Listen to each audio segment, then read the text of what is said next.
Most people think that communicating clearly means sounding smart.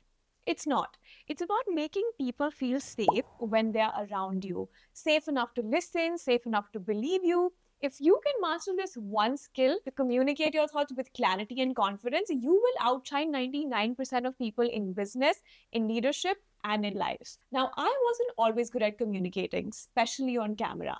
When I first started filming videos, I turned the camera on and just started talking and talking and talking. At first, it felt natural. I thought if I just kept explaining it in more words, the easier it will be for people to understand. But every time I sat to edit, I'd realize I'm circling around the same point and I'd be losing more energy halfway through. And then I'll have to restart the whole shoot again with more words, more context, and somehow it just got worse. What I didn't realize was this. I wasn't being unclear because I didn't have the right words. I was being unclear because I didn't have control. I didn't know when to stop and I didn't know when to pause. So, today I want to share the 5 things I had to change to communicate clearly, confidently, and effectively. And if you're with me on this journey to be the most attractive version of yourself, make sure to hit that subscribe button and help me hit 500K. And also watch my Glow Up playlist for all the other videos in this series. Number one, stop over explaining. Be concise and sure. When you talk too much, it's not confidence, it's insecurity in disguise. Early on, I'd film these long 15, 16-minute videos that could have easily been 5 minutes. I'd keep adding context, repeating points, explaining the same idea in 3 different ways. I thought clarity came from more words, but it doesn't. It comes from better words. One day, a friend was actually watching one of my videos and she said, "Dude, you said the same thing 5 times. It's good, but I tuned out halfway." And that kind of hit me hard because they were right. Now, when I record, I speak like I'm saying something worth hearing once, not like I'm begging people to understand me. Most people over explain because they don't trust their own words. It's like you're trying to convince the listener instead of informing them.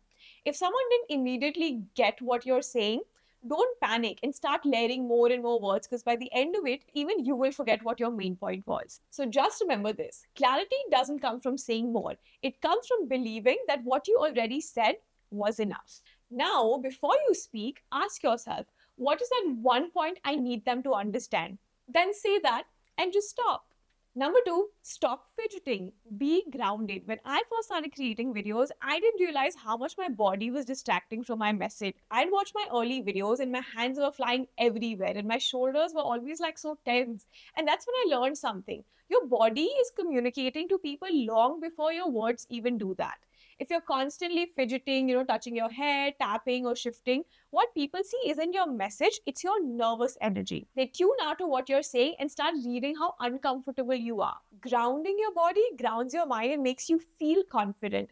The same rule applies to everything, whether you're presenting at work, talking to your partner, or negotiating a deal.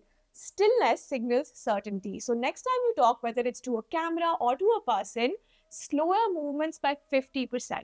Speak slower, breathe slower, move slower. You will notice people lean in more because you're finally giving them something solid to connect to. Number three, take charge when it's needed.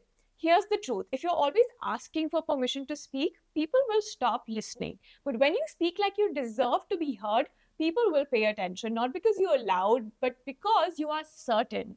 And this doesn't mean you bulldoze people or talk over them. It means you stop prefacing everything with self doubt. You stop waiting for approval to share what you already know.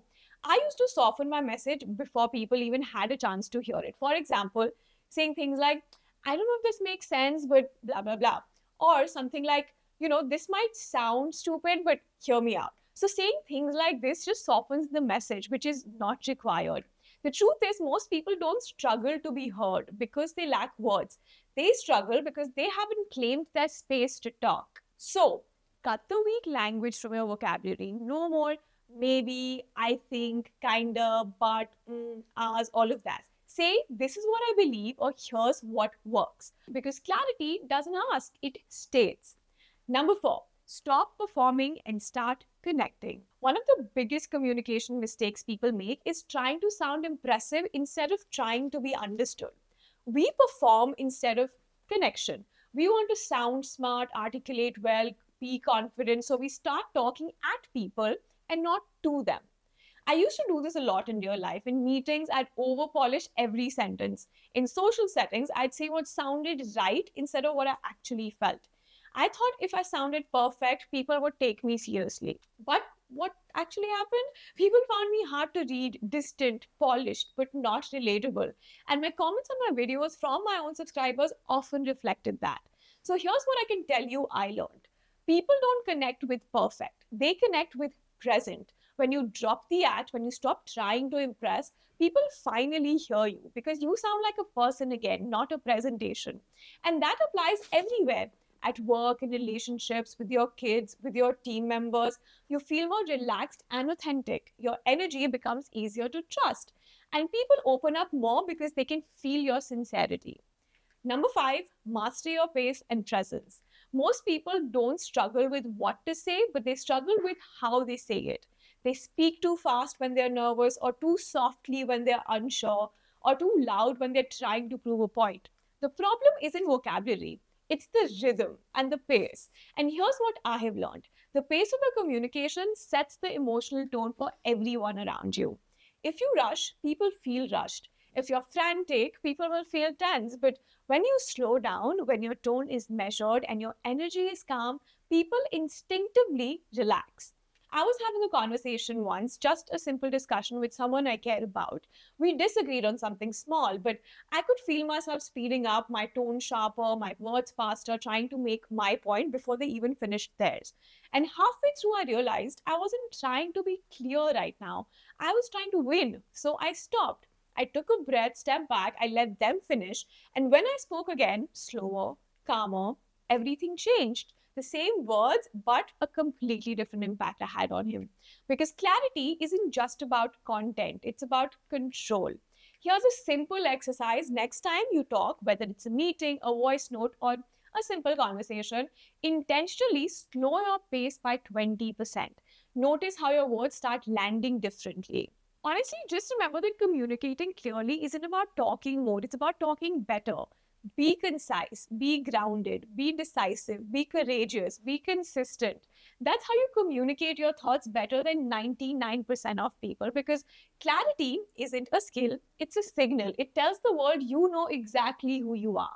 Because people don't remember what you said, they remember how safe they felt when you said it. And this wraps up the video right here. This was a short video that I wanted to share with you guys to help you communicate more effectively, more confidently. Let me know in the comments down below what is that one thing you're going to change or take away from this video. And I will see you guys in my next one. Until then, make sure to hit that subscribe button, the like button, the share button, and join me on this journey to 500K.